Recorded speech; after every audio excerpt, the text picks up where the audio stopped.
கொடுமையை கண்டவன் கண்ணை இழந்தான், அதை கோபித்து தடுத்தவன் சொல்லை இழந்தான்.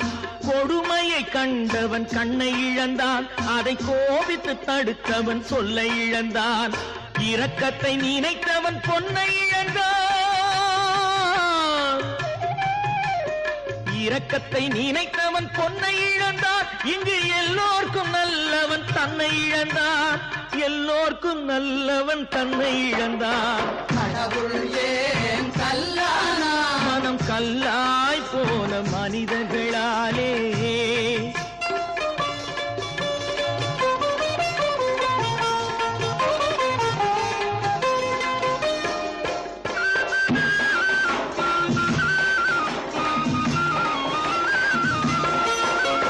நெஞ்சுக்கு தேவை மனசாட்சி, அது நீதி